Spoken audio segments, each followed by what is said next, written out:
প্রিয় দর্শক, আজকে আমি সেলাই মেশিনের একটি গুরুত্বপূর্ণ সমস্যা নিয়ে হাজির হয়েছি। আমি মেশিনটি চালাচ্ছি, দর্শক দেখেন স্টিচ রেগুলেটরটি লাফালাফি করতেছে। আমার আঙ্গুলের দিকে তাকান দর্শক, দেখতে পারবেন কি পরিমাণ লাফালাফি করতেছে। তো এরকম সমস্যা আপনার মেশিনেরও হতে পারে। কিভাবে সমাধান করতে হয় তাই দেখাবো আজকের এই ছোট্ট ভিডিওতে। তাই কোনো প্রকার টানাটানি না করে মনোযোগ সহকারে ভিডিওটি দেখবেন। ফিতাটি খুলে হেডটি উপরে উঠিয়ে নেব। তো এই চাকার ভিতর দিয়ে দেখবেন দর্শক, ভিতরে একটি ছোট্ট নাট দেখা যাচ্ছে। আমার স্ক্রু ড্রাইভারের মাথার দিকে খেয়াল করে দেখবেন একটি নাট রয়েছে। এই নাটটি লুজ হয়ে গেছে। তো এই নাটটি আমাদেরকে টাইট দিতে হবে, বাস কাজ এতটুকুই।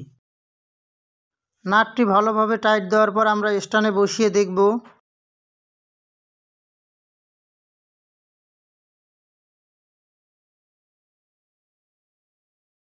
তো দেখতে পারতেছেন দর্শক, স্টিচ রেগুলেটরটি আগের মতো আর লাফালাফি করতেছে না। তো যারা ফেসবুক পেজ থেকে দেখবেন অবশ্যই পেজটি ফলো করবেন, এবং যারা ইউটিউব থেকে দেখবেন তারা অবশ্যই চ্যানেলটি সাবস্ক্রাইব করবেন। ভিডিওটি ভালো লাগলে লাইক দিবেন, কোনো জায়গায় বোঝার অসুবিধা হলে কমেন্ট করে জানাবেন। পরবর্তী ভিডিও পেতে টেইলারিং হাউস চ্যানেলটি সাবস্ক্রাইব করে সাথেই থাকুন। ধন্যবাদ।